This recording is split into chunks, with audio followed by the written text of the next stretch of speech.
नेपालमा अब इन्जिनियर हुनका लागि लाइसेन्स परीक्षा पास गर्नुपर्ने नयाँ व्यवस्था सहितको विधेयक पारित भएकाले इन्जिनियरिङ क्षेत्रमा गुणस्तर वृद्धि हुने सरकारको अपेक्षा।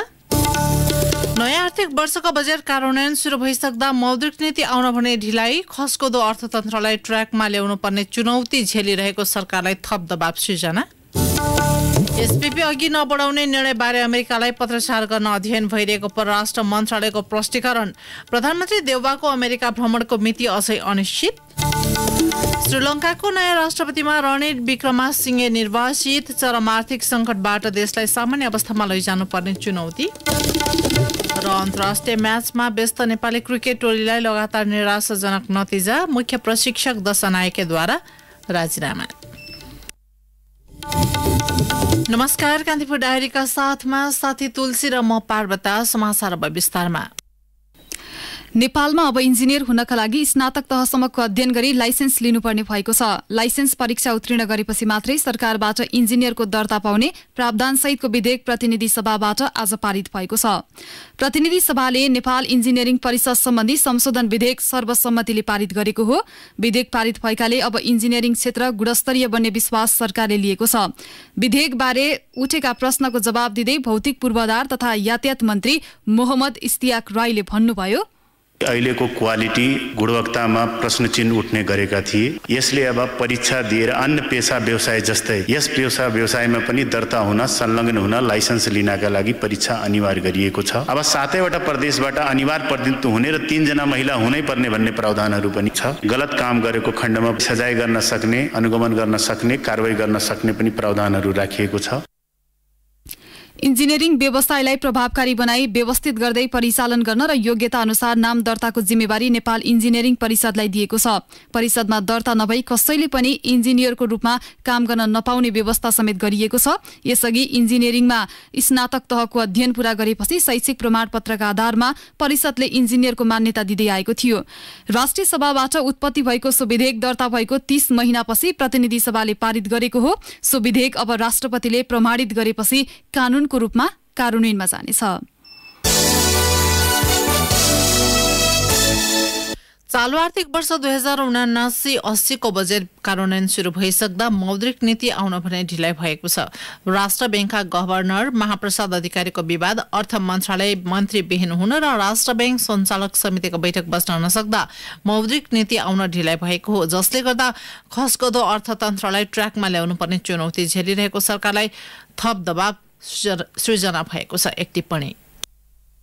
ताजा तथ्याङ्क र विज्ञहरूको आकलन भन्छ नेपाली अर्थतन्त्र यतिखेर गम्भीर सङ्कटबाट गुज्रिरहेको छ। विदेशी विनिमय सञ्चित घटेर 9 अर्ब 45 करोड डलर मात्रै छ। मूल्य वृद्धि नियन्त्रण बाहिर पुगिसकेको छ। पुँजीगत खर्च गत वर्ष 57% सीमित भयो। बजारमा लगानी योग्य रकमको अभाव, तरलता सङ्कट कायमै छ। नयाँ बजेटमा उल्लेखित 8% को आर्थिक वृद्धिलाई सहयोग गर्दै मुद्रास्फीति 7% भन्दा तल राख्ने गरी मौद्रिक नीति तर्जुमा गर्नुपर्ने दबाव राष्ट्र ब्याङ्कलाई छ। यो बीचमा कस्तो मौद्रिक नीति आउँछ भन्ने आम चासोको विषय छ। सैद्धान्तिक रूपमा नै मौद्रिक नीतिका औजारहरू विरोधाभासपूर्ण हुन्छन् नै। आर्थिक वृद्धि गर्न विस्तारकारी नीति लिनुपर्ने र मूल्य वृद्धिलाई रोक्न अघिल्लो वर्षभन्दा फरक सङ्कुचनकारी नीति अवलम्बन गर्नुपर्ने दबाव केन्द्रीय ब्याङ्कलाई छ। तसर्थ मौद्रिक औजारहरूको उचित समायोजन गरेर यस्तो प्रकारको विरोधाभासपूर्ण उद्देश्य हासिल गर्नु नै सफल र सक्षम केन्द्रीय ब्याङ्कको मापन हो। अर्कोतर्फ केन्द्रीय ब्याङ्क उत्तरदायित्व सहितको स्वायत्त संस्था पनि हो। तर यो पटक केन्द्रीय ब्याङ्क आफै राजनीतिक संकटमा फसेको छ।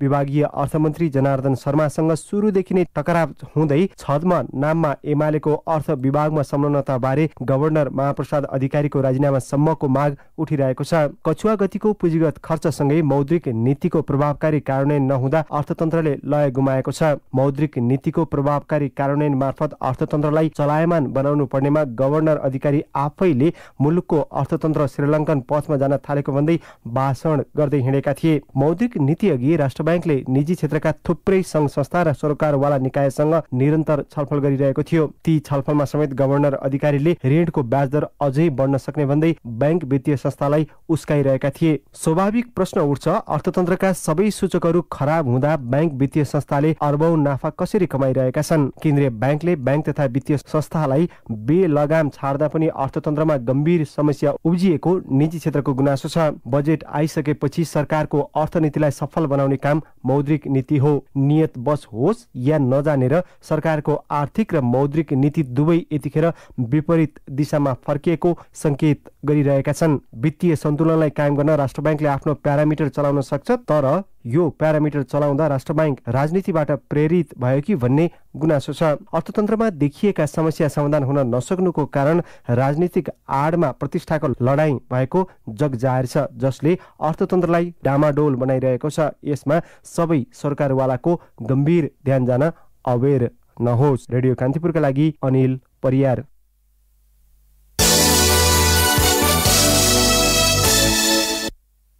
अमेरिकासँगको स्टेट पार्टनरशिप प्रोग्राम एसपीपी अघि नबढाउने सरकारले निर्णय गरे पनि अमेरिकालाई पत्राचार गर्नेबारे अझै अध्ययन भइरहेको परराष्ट्र मन्त्रालयले बताएको छ। मन्त्रालयमा आज आयोजित पत्रकार सम्मेलनमा प्रवक्ता सेवा लम्सालले पत्राचारबारे अध्ययन भइरहेको बताउनु भएको हो। एसपीपी अन्तर्गत नै कतिपय सहयोग यसअघि नै आइसकेको भन्ने तथ्यहरू देखिएकाले त्यसबारे निर्क्युल गरेर पत्र पठाइने उहाँले बताउनुभयो। प्रवक्ता लम्सालले भन्नुभयो, एसपीपीको विषयमा अध्ययन भइरहेको छ। उपयुक्त समयमा चिठी पठाइन्छ। विपद व्यवस्थापन लगायतमा केमा सहयोग लिएको हो त्यो अध्ययन भइरहेको छ। यसैबीच परराष्ट्र मन्त्रालयले प्रधानमन्त्री शेरबहादुर देउवाको अमेरिका भ्रमण मिति अझै सुनिश्चित नभएको जनाएको छ।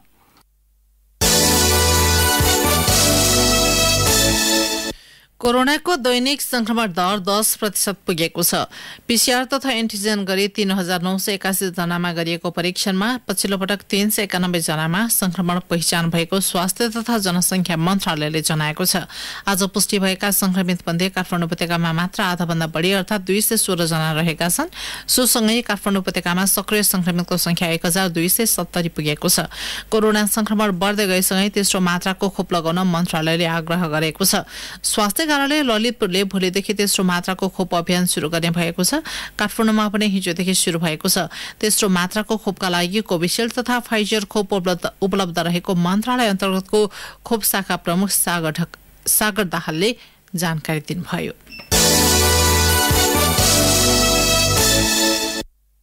एमाले अध्यक्ष केपी ओलीले स्थानीय तहको निर्वाचनमा आफ्नै नेता कार्यकर्ताको भूमिकालाई लिएर चर्को असन्तुष्टि जनाउनु भएको छ। आगामी निर्वाचनका लागि आयोजित बागमती प्रदेश स्तरीय भेलामा सम्बोधन गर्दै ओलीले पार्टीभित्रको अन्तर्घातका कारण धेरै स्थानमा पराजित हुनु परेको बताउनुभयो। उहाँले चुनावमा नेता कार्यकर्ताबाट बेइमानी भएको टिप्पणी गर्नुभयो। पार्टी सदस्यहरू छन्, जनसंगठनहरू छन्, जनसंगठनका कमिटी छन्, जनसंगठनका सदस्य छन्। त्यहाँ पदका लागि मारामार हुन्छ। वडा कमिटी मात्रै 39 जनाको छ, तर वडाको चुनावमा अस्ति भोट चाहिँ 24 वटा भोट आयो। हामीलाई पार्टी सदस्य भन्न लाज हुनुपर्छ पर्दैन। योभन्दा बेइमानी केही हुन्छ, योभन्दा निकृष्टता केही हुन्छ, योभन्दा घटिया कुरो केही हुन्छ? कम्युनिस्ट पार्टीको कार्यकर्ता भएर वडा कमिटीमा 39 जना बस्ने, 24 जनाले भोट हाल्ने, योभन्दा सर्वनाश कुरो केही हुन्छ? भोट हाल्न सकिँदैन भने कमसेकम राजीनामा गर्नु पर्दैन?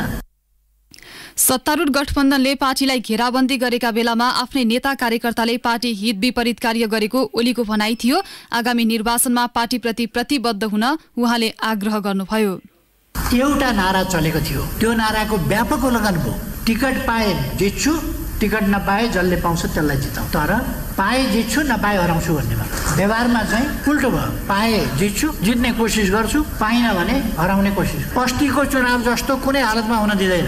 हाम्रो प्रतिबद्धता हो, पस्तीको चुनाव राम्रो भएन। अर्को प्रसङ्गमा ओलीले आगामी मक्सिरमा गर्नुपर्ने निर्वाचन नगर्न सत्तारूढ दलले षड्यन्त्र गरिरहेको आरोप लगाउनुभयो। कान्तिपुर डायरीमा अब ब्रेकको पालो। कान्तिपुर डायरीमा अब बाँकी प्रसङ्ग। नेपालमा वर्षेनी उखु खेती गर्ने क्षेत्रफल घट्दै गएको छ। समयमा उखुको भुक्तानी नपाएपछि किसान अन्य बालीतर्फ आकर्षित हुन थालेका छन्। 3 वर्ष अगाडि 71,500 हेक्टर क्षेत्रफलमा गरिने उखु खेती हाल 7,000 हेक्टर घटेर 64,000 हेक्टर क्षेत्रफलमा मात्रै सीमित भएको छ।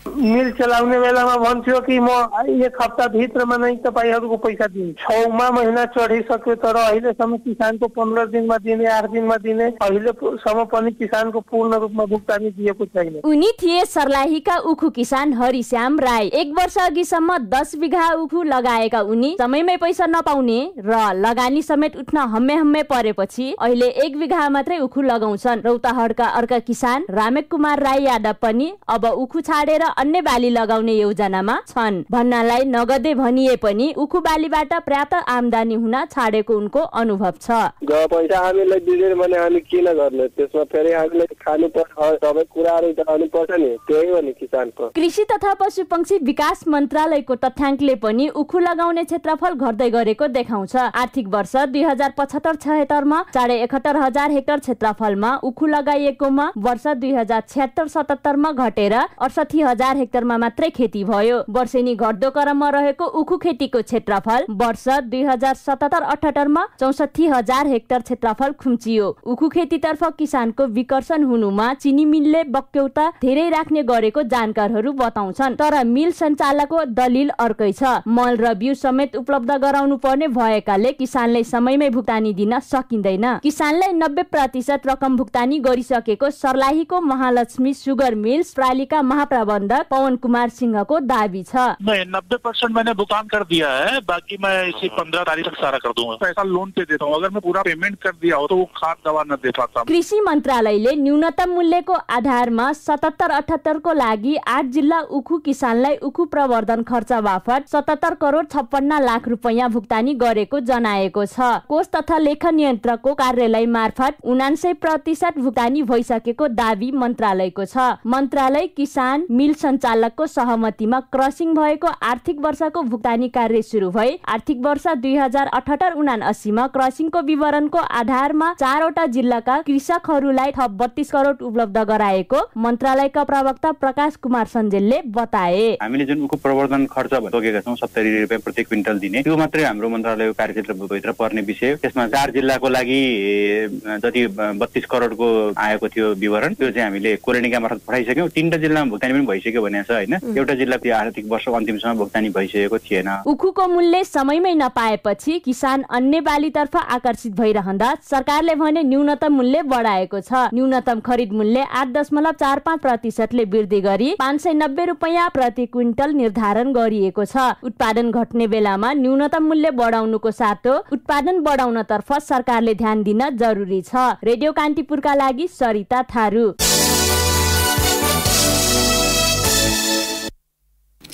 विश्वका विभिन्न देशहरूको तुलनामा नेपालको पासपोर्ट कमजोर देखिएको छ। हिन्ली ग्लोबल नामक संस्थाले सन् 2022 का लागि सार्वजनिक गरेको सूचीमा नेपालको पासपोर्ट 106औं स्थानमा छ। नेपालसँगै प्यालेस्टाइन पनि 106औं स्थानमा छ।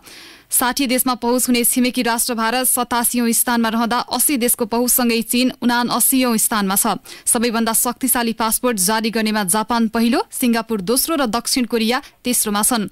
आर्थिक अवस्थाबाट टाट पल्टिएको श्रीलङ्का 103औं स्थानमा छ। त्यस्तै सोमालिया, पाकिस्तान, सिरिया, इराक, अफगानिस्तान नेपालभन्दा कमजोर देखिएका छन्।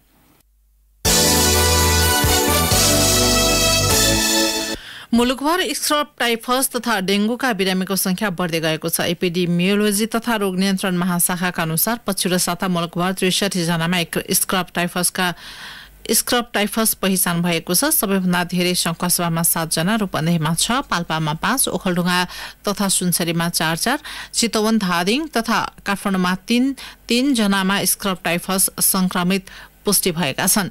त्यस्तै 58 जनामा डेंगू संक्रमण पहिचान भएको छ, जस अन्तर्गत शंखसभामा सबैभन्दा धेरै 15 जना, धादिङमा 12, रूपन्देहीमा 5, काठमाडौँमा 4, भोजपुरमा 3 तथा सिन्धुली, जुम्ला र अर्घाखाँचीमा 2 जनामा डेंगू संक्रमण पहिचान भएको हो।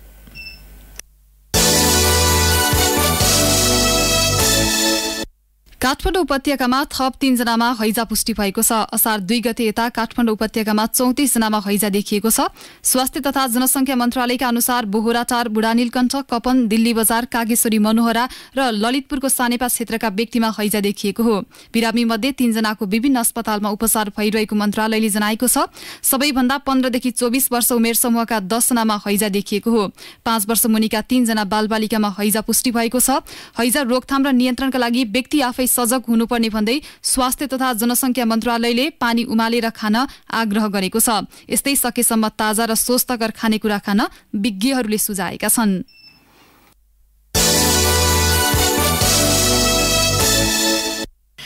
दुई परीक्षार्थी छात्रामाथि दुर्व्यवहार भएको भन्दै विद्यार्थीहरू आन्दोलनमा उत्रिएपछि हेटौडा क्याम्पसले 2 जना कार्यालय सहयोगीलाई निलम्बन गरेको छ। हेटौडा क्याम्पसमा बसेको सर्वपक्षीय बैठकले 4 बुँदे सहमति गर्दै 2 कर्मचारीलाई निलम्बन गरी सहमति गरेको हो। क्याम्पसमा जारी स्नातक तह दोस्रो वर्षको परीक्षा दिन पुगेका 2 जना छात्रामाथि चिट लुकाएको भन्दै क्याम्पसका कर्मचारीले भित्री वस्त्र समेत खोल्न लगाएको भन्दै आज विद्यार्थीहरूले क्याम्पसमा तोडफोड गरेका थिए। सर्वपक्षीय बैठकले अब हुने परीक्षालाई भयरहित बनाउने, क्याम्पसको पठन पाठन शान्तिपूर्ण सञ्चालन गर्ने लगायत 4 बुँदे सहमति गरेको छ। घटनाको विषयमा 3 दिनभित्र प्रतिवेदन सार्वजनिक गरी दोषीलाई कारबाहीको सिफारिस गर्न छानबिन समिति निर्माण गर्ने सहमति भएको क्याम्पस प्रशासनले जनाएको छ।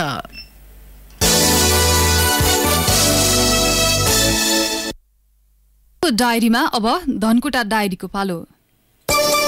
धनकुटा डायरीमा रमेश चन्द्र अधिकारीको नमस्कार। धनकुटाको साङ्गुरीगढी गाउँपालिका 5 स्थित ओखरे र तुम्खा गाउँका 28 परिवारले 48 वर्षपछि आफ्नो नाममा जग्गा दर्ता प्रमाणपत्र पाएका छन्। नाफी कार्यालय धनकुटाले डाँडा बजारमा आयोजना गरेको कार्यक्रममा उनीहरूलाई लाल पूर्जा वितरण गरिएको हो। 2032 सालमा नाप नक्सा गर्ने क्रममा व्यक्तिगत रूपमा जग्गा नछुट्याई सिङ्गै गाउँलाई एउटै ब्लकमा मात्र सीमित पारेर समस्या सिर्जना भएको नाफी कार्यालयका प्रमुख मिथिलेश यादवको भनाइ छ। धनकुटा बजार क्षेत्रमा सवारी साधन अव्यवस्थित रूपमा राखिने क्रम बढेको छ।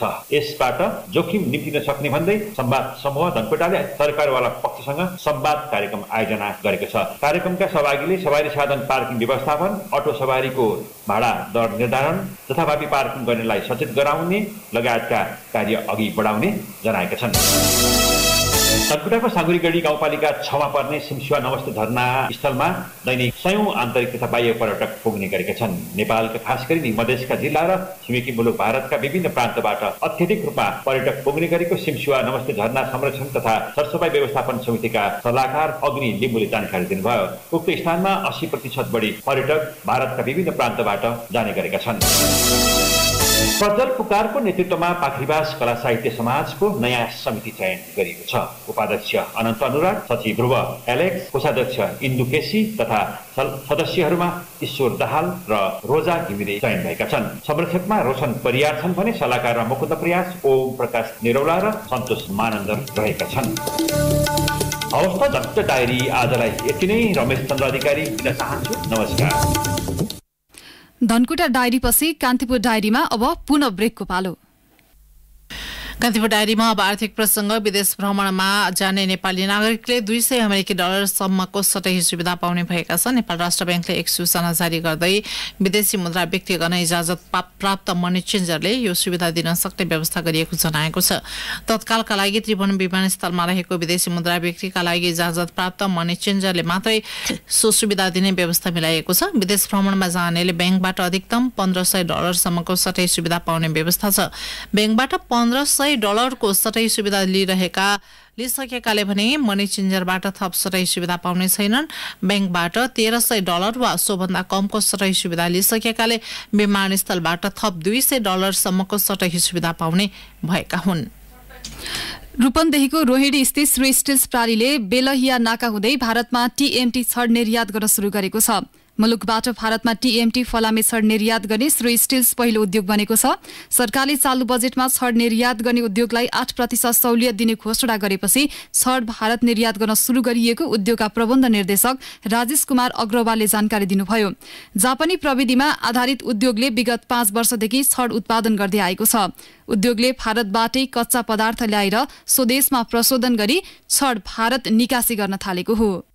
शेयर कारोबारको चौथो दिन नेप्से बढेको छ। हिजो 16.27 अङ्कले बढेको बजार आज 4.89 अङ्कले बढेर 2050.59 बिन्दुमा पुगेको छ। यस्तै ठूला कम्पनीहरूको मापन गर्ने सेन्सेटिभ परिसूचक 0.97 अङ्कले बढेर 392.5 बिन्दुमा पुगेको छ। आज 215 वटा कम्पनीको 41,33,709 किता शेयर खरिद बिक्री हुँदा 1,73,18,00,000 भन्दा बढी कारोबार भएको नेपाल स्टक एक्सचेन्जले जनाएको छ।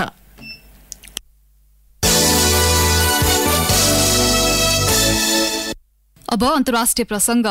श्रीलङ्काको राष्ट्रपतिमा रनिल विक्रमासिंघे निर्वाचित हुनुभएको छ। नागरिकमा अलोकप्रिय भएपछि यसअघि प्रधानमन्त्री पदबाट राजीनामा दिन तीव्र दबाव खेपेका विक्रमासिंघेकै पक्षमा चुनावी नतिजा आएको हो। आज भएको राष्ट्रपतीय निर्वाचनमा विक्रमासिंघेले आफ्नै दलका दलस अलापेरुमालाई पराजित गर्नुभयो। संसदमा कुल खसेको 203 मध्ये विक्रमासिंघेले 134 मत प्राप्त गर्नुभयो। उहाँका निकटतम प्रतिस्पर्धी अलापेरुमाले 82 मत प्राप्त गरेको अन्तर्राष्ट्रिय सञ्चार माध्यमले जनाएका छन्। कुनै प्रतिकूलता नआए विक्रमासिंघेको कार्यकाल सन् 2022 सम्म रहनेछ। विक्रमासिंघे सामु चरम आर्थिक संकटबाट राष्ट्रलाई पुनः सामान्य अवस्थामा लैजाने तथा खाद्यान्न लगायतको अभाव अन्त्य गरी सार्वजनिक सुव्यवस्था कायम गर्नुपर्ने चुनौती छ। श्रीलङ्कामा चुलिएको आर्थिक संकटका यसअघि सत्तामा रहेको राजापक्ष परिवार र उनीहरूले नेतृत्व गरेको सरकारलाई दोषी ठहर गर्दै नागरिक वृत्तबाट ठूलो सडक संघर्ष भएको थियो। प्रदर्शनकारीले राष्ट्रपतिको भवन तथा प्रधानमन्त्री कार्यालय समेत कब्जामा लिएका थिए। मुलुकको प्रतिकूल अवस्थामा गत साता तत्कालीन राष्ट्रपति गोटाबाया राजापाक्से मुलुक छाडेर भागेका थिए।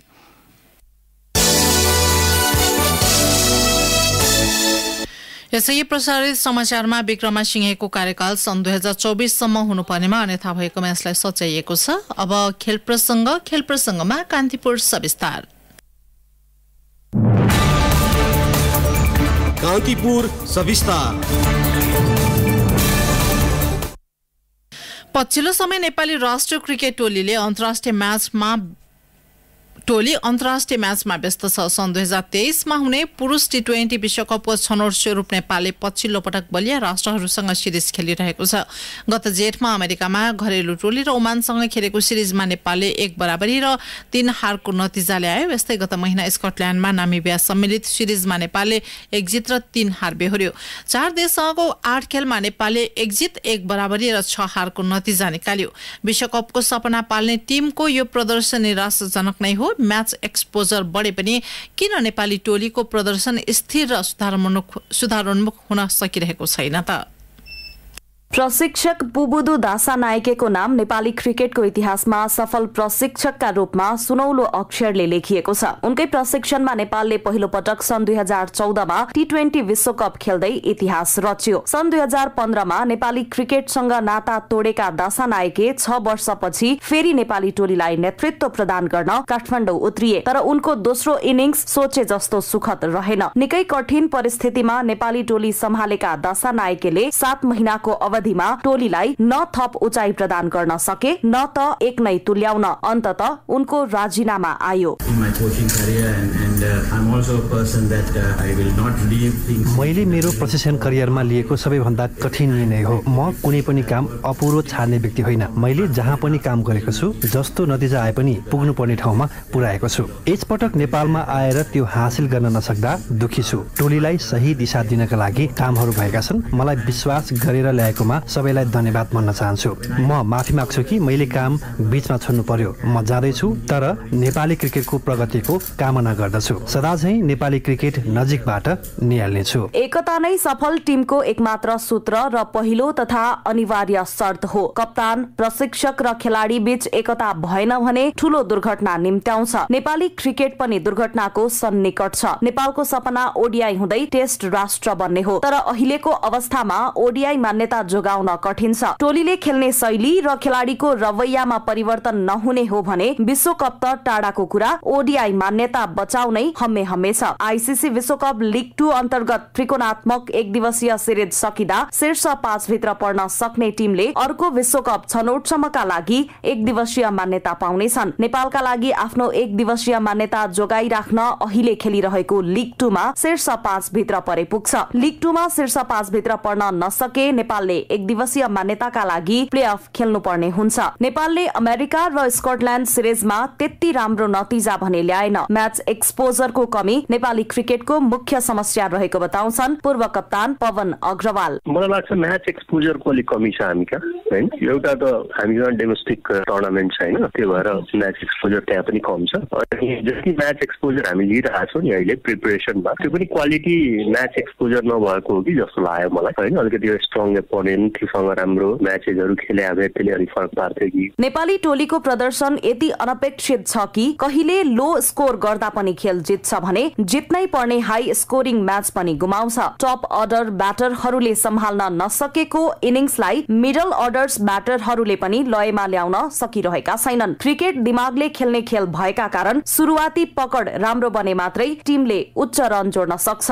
खेलाडीको व्यक्तिगत प्रदर्शनको कुरा गर्ने हो भने हरेक नेपाली खेलाडी उम्दा छन्, तर समूहगत रूपमा राम्रो प्रदर्शन गर्न चुकिरहेका छन्। घरेलु मैदानमा गरेको अभ्यासले बाहिरी मैदानमा तयारी नपुग्ने, त्यसका लागि विदेशमै अभ्यास गर्नुपर्ने स्कटल्याण्ड सिरिजका बेला टिममा नपरेका खेलाडी भीम सार्की बताउँछन्। फरक मैदानका कारण उत्कृष्ट नतिजा नआएको उनले सुनाए। त्यही मोर म्याचेसको कमी हो। म्याचेसहरू जति धेरै खेल्न पायो, नेपालमा हामी त्यत्रो राम्रै खेलेको हो। बाहिरको त्यस्तो कन्डिसनमा चाहिँ हामी धेरै म्याचहरू कम खेल्छौँ नि, त्यही कारणले जस्तो लाग्छ मलाई चाहिँ। त्यस्तो कन्डिसनमा हामी प्र्याक्टिस म्याचेसहरू पनि खासरी भएको टाइममा खेल्न पायो भने त्यो एक्सपिरियन्स हामीसँग हुन्छ नि। बलिङमा निकै सुधारिएको प्रदर्शन गरे पनि सन् 2019 यता नेपाली क्रिकेटको सबैभन्दा ठूलो समस्या गैर जिम्मेवार ब्याटिङ हो। हारको सबै कारण यसैलाई मानिन्छ, तर मुख्य समस्या सुधार हुने कुनै संकेत देखिँदैन। ब्याटिङ कोच नभएका कारण पनि नेपाल ब्याटिङमा खस्किएको आकलन छ। नेपालले विश्वकप लिग 2 मा अझै 16 खेल खेल्न बाँकी छ। 16 मध्ये 8 खेल घरेलु मैदान र बाँकी 8 पपुवा न्युगिनी र नामिबियामा गएर खेल्नेछ। नेपाललाई अमेरिका र स्कटल्याण्ड सिरिजको नतिजाले विश्वकप यात्रामा थोरै कठिनाई भए पनि नेपालको एक दिवसीय मान्यता र विश्वकप यात्रा अझै नटुङ्गिएको क्रिकेट जानकार विनोद पाण्डे दावी गर्छन्। पछिल्लो हाम्रो दुईटा अमेरिका र स्कटल्याण्डमा हामीले 8 मध्येको 5 वटा खेल हार्दाखेरि चाहिँ अलिकति गाह्रो त भएको छ हैन, तर अझै नेपालले 4 वटा सिरिज खेल्न बाँकी छ। त्यसमा मध्येको 2टा होम सिरिज छ र एउटा चाहिँ PNG पपुवा न्युगिनीसँग चाहिँ अवेमा पनि खेल्नु पर्ने हिसाबले चाहिँ अहिले पनि नेपालको एक दिवसीय यात्रा जुन भनौँ ओडिआई स्ट्याटस आफ्नो हातबाट गइसकेको छैन। च्यालेन्ज लिगका 2 र लिग 2 पुछारका 2 गरी 4 मध्ये शीर्ष 2 भित्र परे नेपालको एक दिवसीय मान्यता सुरक्षित रहन सक्छ। नेपाल जारी लिग 2 मा 20 खेलबाट 17 अङ्क जोडेर अङ्क तालिकामा 6औं स्थानमा छ। यस्तोमा नेपाललाई बाँकी खेलमा राम्रो नतिजाको आवश्यक छ र राम्रो नतिजा एउटा खेलाडीमा सुधार आएर वा क्रिकेटको एउटा पक्ष अनि टिममा परिवर्तन गरेर मात्रै सम्भव हुन्न। यसका लागि टिममा आमूल परिवर्तनको दरकार परिसकेको छ। रेडियो कान्तिपुरका लागि पूजनी श्रेष्ठ। कान्तिपुर सविस्तार। यसैबीच पुबुदु दशनायके क्यानाडा राष्ट्रिय क्रिकेट टोलीका मुख्य प्रशिक्षकमा नियुक्त हुनुभएको छ।